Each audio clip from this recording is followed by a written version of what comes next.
Well, welcome to the Middlesex Moments radio show. I'm Dr. Anna Wasesha, president of Middlesex Community College, and joining me today is Rebekah Roy. And Rebekah is a student in our honors program. I asked faculty who are teaching the first year honors seminar about interviewing some of the students in your class, and we already did an interview with Ben Gelfand, which was fantastic. And I asked him a question I'll ask you later in the program.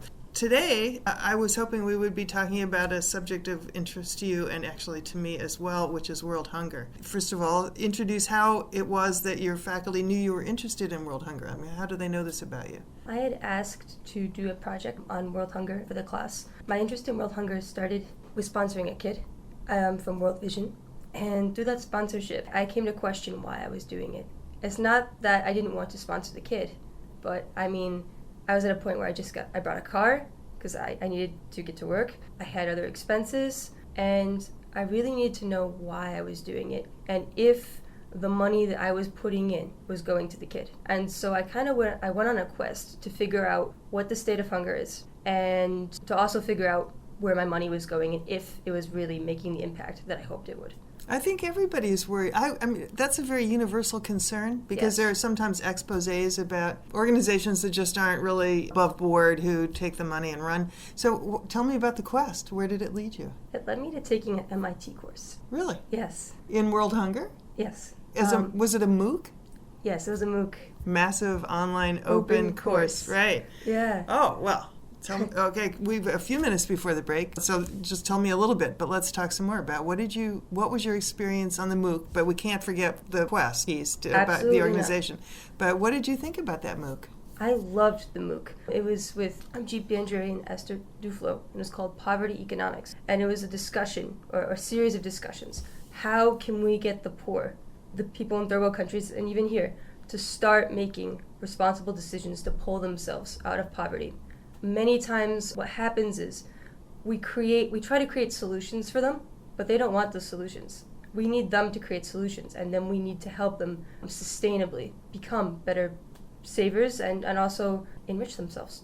And that's what the course was about, helping them to figure out how to pull themselves out and how we can help them that way rather than imposing solutions that we come up with on them. So we'll have to talk about this after the break because the time goes way too fast. But I am curious to know if the course addressed the issue of the role of the multinational agriculture companies in, for example, patenting seeds. Oh, you know Monsanto. Yes. So did that come up in the course? Not so much. It was more research and what they're finding out, what's working, what's not working, what can we do here now. Monsanto, indirectly it came up, but not so much. Not so much directly. Okay, well then when we come back after this message from a public service address, then let's talk about what are the few things that we can do. There may be many, maybe it's not a few, maybe there are a lot of things we can do. There are a lot of things we can do. Good, all right, we'll be back. Well, we're back for the Middlesex Moments radio show. I'm Anna Wasesha, and I'm talking with Rebekah Roy, who graduated from Middletown High School from the agriculture... Vocational Agriculture Program. Okay. VAP. VAP, there we go. I'm sure it was very VAP. Okay, we started talking in the last section of the program about a MOOC that you took. Yes. What you learned from it and what things we can do about global poverty. So what are some of the things that are at the top of the list? There are many things that rank on the top of the list. And the first is understanding. It's very vague. It's kind of vague, but it's very important if we're ever going to get anything done. And is that we need to understand just how interconnected we are with people who are across the oceans. We need to understand that our the choices we make do impact them. For example, with the banks collapsing in 2008, what we were finding is that even 100,000, 200,000, even a lot farther away in India, people saw a 15-cent cut in their pay, and these people were making, on average, $1.25 a day, and we could directly tie it back to that. It was crazy, and the thing is, because we're here, and because of what we have and how privileged we are, we sometimes don't realize the impact that we can have on somebody so far away. And so, really, the book, the course, The challenge is to start thinking now about how everything we do impacts another player far away, and that's number one. Number two, start incorporating. World hunger is a big deal across the globe and in America. 1 in 4 people in America today live in food insecure households. That's 25% of the people that we associate with every single day, and that's a huge issue. And yet, the thing about world hunger and hunger in general is that sometimes it's put underneath the carpet. But world hunger, since it's such a large social issue, we need to start thinking and innovating jobs and careers that are that work towards lowering this hunger rate. And it's often ignored. We come up with all these other ideas, but the social issue specifically is so large that there needs to be more time invested. And so spend time thinking. I know there's a lot of thinking, and so I apologize. There's also a lot of doing, but there's also a lot of thinking that has to go into this process before we can move to be effective. And we need to start thinking and planning on how we can adapt or create with what we have to better solve this issue. And if if everything was held constant, right, and we were thinking about it and planning, right, we would come up with X plan, whatever it is. For example, in the United States, part of the issue with food insecurity is right, that it's not that we don't have enough food, but that the food is not available for many different reasons to everybody who needs it, which would be everybody in the country. Right. And in various parts of the world, I got to go back to the role of the multinationals, but there are issues with patenting seeds, for example, that are really they're really hampering people's ability to, certainly to use traditional means of agriculture where you save the seeds and you resow them the next year, and that's just not possible to some degree because of capitalism, because companies are trying to make money on those seeds. But the real complicating factor in my mind is climate disruption. Yes. Because everything isn't going to be constant. Things are changing already, and insects are moving into areas where they weren't able to live before and beginning to actually degrade the forests and the eating Absolutely. up the So what are some of the things we can do about that? About global warming. Yeah, and the impact on food and hunger. When we go over to third world countries, or when we're just implementing or simply implementing programs in the United States about gardening and about food, we need to put into practice sustainable practices. The problem is for years and years and years, since the Industrial Revolution really, we have such rich resources that we've just been able to kind of take and take and take. I know. And we're at a point we can no longer just take and take and take. And so we need, when we're showing people how to get products from the earth, we need to show them how to do so sustainably, whether that would be finding ways to control soil runoff, sustainably use water, something like rain barrels. That's a big deal. Definitely water above hunger. Right. that's right. If the word, it's a big deal. And if it's, I know I keep hearing, at least from my grandparents and from my parents, water will be the next cause of the war. That's right.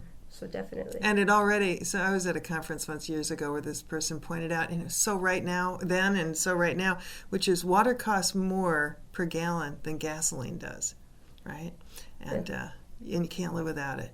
If you had to, you can live without gasoline, but you cannot live without water. But we can't live without water, but we can live without water bottles. Yes. And many other innovations that we've created to carry water. It's just amazing how, in order to make life easier, we're using so many of the resources that if we don't have, we make life harder. Like, for instance, a water bottle, it takes approximately 100 gallons of water to produce one plastic water bottle. That is a lot of water. That is such an incredible waste of water and a very irresponsible purchase. Yeah. I'm guilty of it. I'm sitting here cringing thinking about my own level of guilt. But because it is a combination of the lifestyle that we lead, and we're a developed country, right? Yeah, and absolutely. So everybody, and we work more per week than people in other industrialized countries. So we're really, and we have the 2 career families, so everybody's doing things as fast as they can, and convenience kicks in. And convenience is gobbling up all these resources, and And soon there won't be any way to be convenient for the future generations. You're going to have to go back to actually using, cups and glasses. Yeah. I don't want to leave the MOOC thing, but and then we'll go back to the quest to find out about the kid you were supporting. But let's talk some more about the MOOC. So you sign up and you don't have to pay anything. Absolutely nothing. And it's like an ordinary online course? So there's like weeks. And tell me about it. Wait, what happens? You get in, you put your username and password in, and what do you see? You would find a breakdown of what the instructor will have for the class for the week. They usually give you a syllabus, just like a normal class. And so you look at exactly what you need to do for that week, what the objectives are, just like a normal class. The only difference is that, you do take your classes online, and discussion is held online rather than like in a classroom, but it's you get a lot, and you benefit a lot from it. So how many people were in this class with you, do you think, roughly? I believe they said 12,000. Yeah, so massive, and then open. Massive, open. Online course. But the beauty of it is that you can have so many different perspectives in a MOOC that you can't even have in a normal online class at a college. Because, we had people who were economists taking the course. We had people from all over the place taking the course. We had people from Africa, and they were sharing their experiences about hunger with the class. And then we have people like me who are just normal high schoolers trying to, understand hunger. And it was an honor and really neat to see so many different perspectives brought to the table that normally I wouldn't have access to. That's what I've heard. And it's a wonderful idea. I've also heard that people can break down, if they want to, into something like an affinity group. So, for example, if there were a bunch of students from Russia who wanted to do a discussion in Russian, they could. And then, I'm part of one of those groups, yes. Oh, good. Yeah. Yeah, cool. Yeah. The other piece about the massive online open courses that I think is remarkable is like the internet, there's this tremendous explosion of knowledge, and it's a way for people to follow their curiosity, but also to have access to learned people who are mediating this discussion and helping you make sense of it. So it's a great democratizing experience, and it would be true if it were exclusively in Africa or exclusively in Australasia or exclusively in North America, but to have it be global is quite remarkable to me. Definitely. Yeah. Do you think it'll ever replace a standard college education? I think that it can only benefit a college education, specifically benefit a college. I don't think it'll replace it, though. If you give people, resources, and if you have colleges showing what type of courses they give to people, you get a really good feel for the college, and that can really draw in community and also potential students. Mm-hmm. I don't think that it's really a substitution necessarily. I think that it could bring about a lot of great ideas. It can really help encourage people in third world countries or in other countries who don't have access to education. I think it can benefit them, but I can't see it completely replacing the classroom experience. But enhancing it. So before we go back, we have to break for a commercial, but if somebody listening to this program thought, I'd kind of like to see what I might be able to take, what kinds of MOOCs are out there, do you just go on Google and put MOOC? Or how did you find it? edX. Oh, edX. edX. Okay, EDX, the letter EDX. X. So it's one vowel, two consonants, and then you get a whole kind of roster of courses that MIT, Harvard, Wesley, Georgetown, and there are a few others who have now joined on are offering, and you can take them online at your convenience and for free. Free. Well, amazing. I'm every day I'm glad I've lived this long. I can't wait to see what life will be like 25, 50 years from now. It certainly wasn't like this 25 or 50 years ago, believe me. So we have to take a break, and when we come back, let's go back to the quest.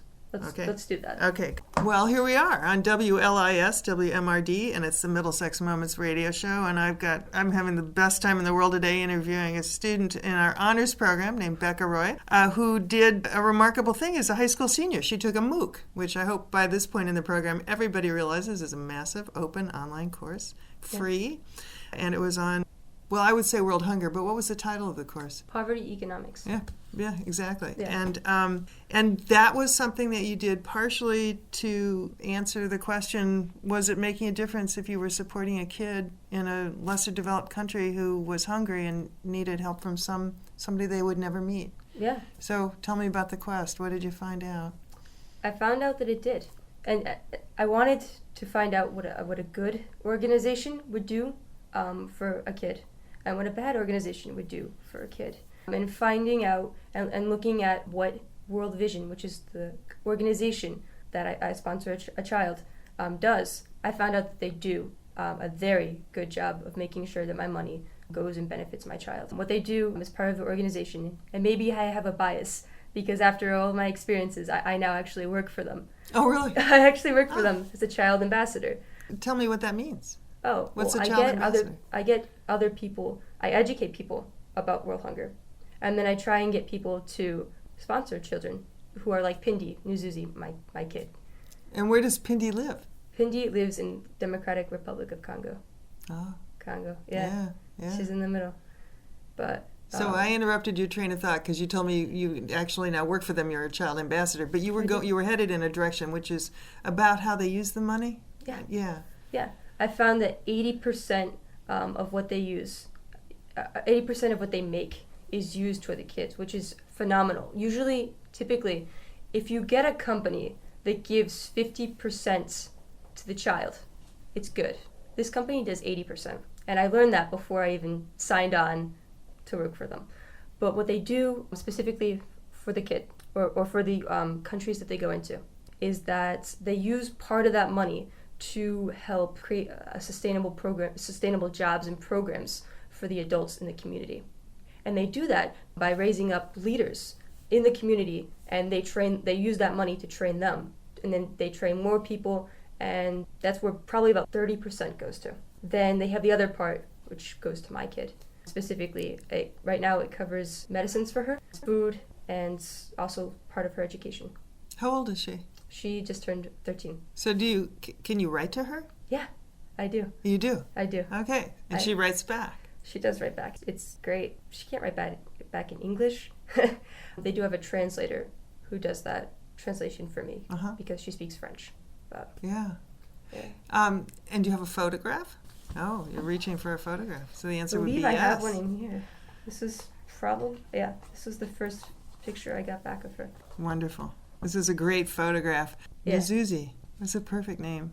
So, Pindi is a really lucky kid because somebody is looking out for her. Do you think that when World Vision, do they pick a village or a community to focus their energy on, or how did they find Pindi, do you think? I know, and see, I can't honestly answer. I'm just kind of guessing. I know they have some association with food aid.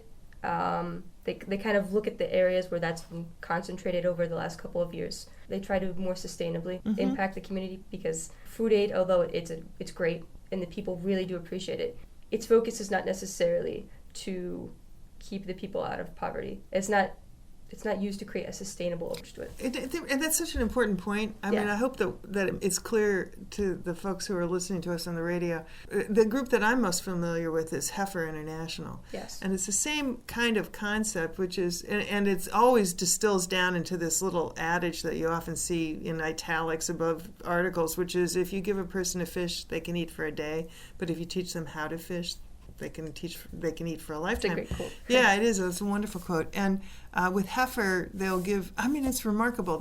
And why I was saying that's remarkable is they actually will give communities bees to produce honey, or chicks to raise hens, or pigs, or basically what in the Midwest they call meat animals, which is kind of horrible, but animals who are raised to be slaughtered and eaten, but who reproduce, and so you can keep it going, and it's not just that fish that you can eat for a day. And it sounds like World Vision is thinking about the same thing. They definitely are. Yeah. They definitely are. They're a phenomenal organization. Has this tuned up your antenna about hunger in the United States, and what do you see, and remember you started talking about it's important to think hard about this. So what do you think about hunger in the United States? I am concerned about hunger in the United States, but I do find myself, and I feel like many other people have found themselves in a place where we're scared to fight hunger in the United States. Because despite the fact that we've made it so easy to speak, we've made it very difficult to express ourselves. People are scared about starting organizations and jump-starting programs because of lawsuits. We're scared of that. We're scared of money that it takes to start up. There's a lot that has to go into it. I mean, any program has a lot that has to go into it, but more so in some developed country like the United States, just because of our legal system. Personally, I think that the best thing we can do right now for hunger in the United States is education. I know that personally in my life, other than the amazing time that I had and the Vocational Agriculture and Technology Center, world hunger and hunger in America was never a topic that was addressed within any of my classes. And it's such a large issue, and it affects so many, especially in Middletown High. It impacted so many students that it's very difficult to even start to make a difference if that piece of education is missing. It's a crucial piece of the puzzle. So I think that we need to start there, and I'm willing. Like me personally, I'm willing to start there. I'm nervous. I find myself nervous, like so many others, about dealing with the legal system to start and initiate certain programs, unfortunately. What you need is a Sherpa, which is, the concept of a guide who can lead you through all this stuff, because you can't let that defeat you. Let me ask you the question I asked Ben Gelfand. So I'm asking a young person this question. Where do you think you're going to be 10 years from now? So that would be, we're in 2013, so that's 2023. What do you think you're going to be doing? I know, sigh. It changes quite frequently, actually. Well, today. Today. I always say today. As of today. As of this moment. What about yesterday? Right, now. I'd like to start my own company. I know, like I was talking to Dean Maslin recently about it, and I know there's a lot of experience that needs to go into it. But I'd like to start my own company called MxCC. And MxCC, it would take organizations like Food Aid and even like public education, and it would look at the flow systems we've created to deliver products to students, to communities, etc., etc. And it would use basic principles of both game theory and behavior economics to enhance those systems and to save those parties money and time. So spell MxCC for me. MAXU. Okay. MxCC. So where did this idea come from? What were you trying to solve? What's the issue that you're solving? Definitely with like looking at poverty economics. Like after this course, it was really kind of a game changer in the way I think about things, because so many times and so many people, and especially myself, we like to look at things big. We like a big picture, but oftentimes it starts with the individual.